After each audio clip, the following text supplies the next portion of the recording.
गुरु पूर्णिमा के अवसर पे सर्वप्रथम प्रथम गुरु भगवान शिव को मेरा प्रणाम स्वीकार हो और दूसरा आप सभी लोगों को नमस्कार और प्रणाम। गुरु पूर्णिमा के अवसर पर गुरु और शिष्य की महिमा के बारे में वार्ता करने के लिए इस समय हम आए हुए हैं वीर बहादुर सिंह पूर्वांचल विश्वविद्यालय जौनपुर के प्रोफेसर डॉक्टर देवराज सिंह साहब के पास, जो कि निर्देशक हैं दत्तोपंत ठेंगड़ी विधि संस्थान के। तो यह आपको गुरु शिष्य परंपरा के बारे में और गुरु की क्या महिमा है और आध्यात्मिक गुरु और शैक्षिक गुरु, जो आपको शिक्षा देते हैं वो शैक्षिक गुरु हैं और जो आपको आध्यात्मिक ज्ञान देते हैं वह आध्यात्मिक गुरु हैं। तो उस संदर्भ में आप लोगों को बताएंगे कि समाज के अंदर शिक्षा देने वाले गुरु के साथ साथ जो विषयों की शिक्षा देते हैं, उस गुरु के साथ साथ जो विषय और विकार से मुक्ति दिलाते हैं, जो विषय और विकार से परे ले जाते हैं, उस गुरु और इस गुरु की क्या आवश्यकता है और दोनों गुरुओं की क्या महिमा है। तो डॉक्टर साहब, मैं निवेदन करूंगा कि आप कुछ बताएं।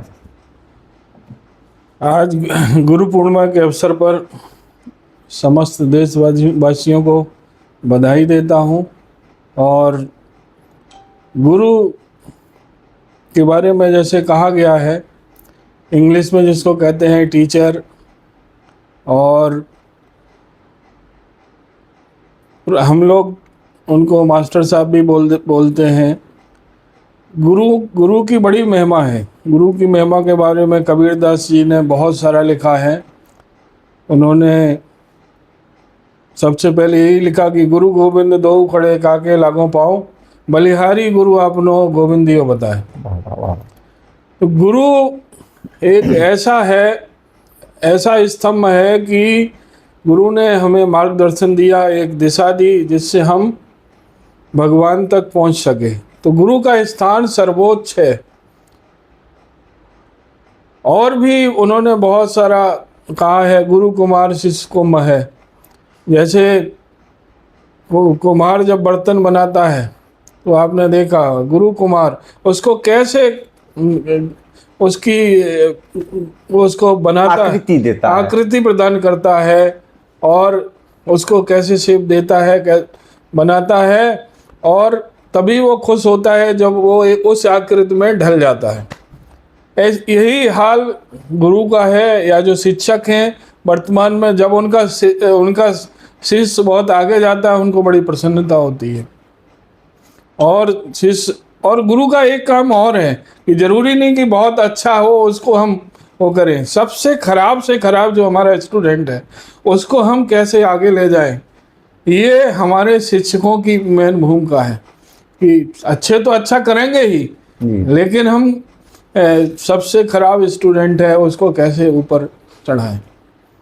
और आदिकाल से, अभी नहीं, आदिकाल से ही गुरु की सभी जितने भी भगवान हुए हैं सभी के गुरु हुए। गुरु विश्वामित्र हुए, गुरु वशिष्ठ हुए, इसी तरह से संदीपनी गुरु हुए कृष्ण जी के। और जैसा कि अभी पत्रकार महोदय ने बताया कि हमारे जो है सभी के गुरु शिव हैं, उनकी बड़ी महिमा है। तो ये गुरु का स्थान सबसे ऊंचा है। और संस्कृत में भी एक श्लोक कहा गया है कि गुरु ब्रह्मा गुरु विष्णु गुरुर्देव महेश्वरा, गुरु साक्षात परम ब्रह्म तस्मै श्री गुरुवे नमः। तो गुरु को हमेशा आप आदर करिए। गुरु को और कुछ नहीं चाहिए होता है, उसको बस आदर करिए और अपना काम करिए। जो काम करते हैं पूरी अपनी निष्ठा, ईमानदारी से, लगन से और उसको काम करें। अपने व्यवहार को अच्छा रखें, कड़ी मेहनत करें, अपने अंदर एक जिज्ञासा भी रखें कि आप कहाँ तक जाना चाहते हैं, उसको जाने के लिए आप तैयार रहें। उसके लिए यही है कि आप मेहनत करिए और अपना सभी के प्रति सकारात्मक भाव रखिए। भगवान को मानिए, भगवान को नहीं मानते अपने गुरु को मानिए। गुरु को भी नहीं मानते, अपने किसी एक अपने मित्र को मानिए, मित्र को भी नहीं मानते, अपने भाई को मानिए, अपनी माँ को मानिए, अपने पिताजी को मानिए, किसी न किसी को आपको अनुशासन में अगर रहना है तो एक चीज़ आपको माननी पड़ेगी, इंग्लिश में जिसको कहते हैं गॉड। अब गॉड वो हिंदू संस्कृत से बना है, हिंदू संस्कृत में ब्रह्मा विष्णु महेश। गॉड होता है जनरेटर, जनरेटर कौन है? ब्रह्मा, ब्रह्मा ने हमें पैदा किया। और विष्णु जी क्या करते हैं? हमारा लालन पोषण करते हैं, वो है ऑपरेटर। ऑपरेटर उन्होंने हमको सबको ऑपरेट करते हैं। और बाद में जो शंकर जी का काम है वो संहार करते हैं, और इसीलिए उनका नाम है डिस्ट्रॉयर। तो हिंदू संस्कृत से वर्ड आया गॉड। तो ये 3 महान शक्तियां हैं जो प्रकृति के संचालन के लिए कार्य करती हैं। और प्रत्येक आदमी कहीं ना कहीं से किसी न किसी चीज का गुरु है। बड़े बड़े ऋषि मुनि हुए हैं, उन्होंने तो चींटी तक को अपना गुरु बनाया, छिपकली को गुरु बनाया। जो भी उनको मिला, किसी ना किसी से आप कोई चीज नहीं सीखेंगे। तो सीखने के लिए आपको सबके साथ एक सामंजस्य करना पड़ेगा, और आगे बढ़ने के लिए एक गुरु का होना अति आवश्यक है। इन्हीं शब्दों के साथ आपको पुनः गुरु पूर्णिमा की बहुत बहुत शुभकामनाएं। गुरुजी, आपकी शुभकामना स्वीकार तब होगी। मैं यह जानना चाह रहा था कि जो शिक्षा जगत के गुरु हैं, जो हमें शिक्षित करते हैं समाज में रहने के लिए, समाज उसके बाद जीविकोपार्जन के भी, शिक्षा के माध्यम से ही नौकरियां प्राप्त करना, विषयों की जानकारी रहेगी तभी आदमी इंजीनियर बन सकता है, डॉक्टर बन सकता है, मास्टर बन सकता है। तो एक शिक्षा जगत के गुरु हैं। उसके बाद एक दूसरे गुरु जो आध्यात्मिक गुरु होते हैं, जो हमें शिक्षा इस चीज़ की नहीं देते कि आप मोटरसाइकिल बनाइए, आप विज्ञान का प्रयोग करिए। जो आध्यात्मिक ज्ञान हमें देते हैं, जो लगभग एक तरीके से यह कह लीजिए जो हमें मोक्ष की तरफ ले जाते हैं और पर ब्रह्म के बारे में बताते हैं। तो क्या यह दोनों जो शिक्षक हैं, एक ब्रह्म के बारे में बताता है और एक ब्रह्मांड के बारे में बताता है। ब्रह्म और ब्रह्मांड 2 शब्द हैं। शिक्षक ब्रह्मांड के बारे में बताता है और जो आध्यात्मिक गुरु हैं वो ब्रह्म के बारे में बताते हैं। जो आज जो गुरु पूर्णिमा है, यह जो गुरु पूर्णिमा है, क्या हम आध्यात्मिक गुरु के लिए इस गुरु पूर्णिमा के अवसर पे उन गुरु की पूजा होनी है, आध्यात्मिक गुरुओं की, कि विषय के जो गुरु हैं उनकी है?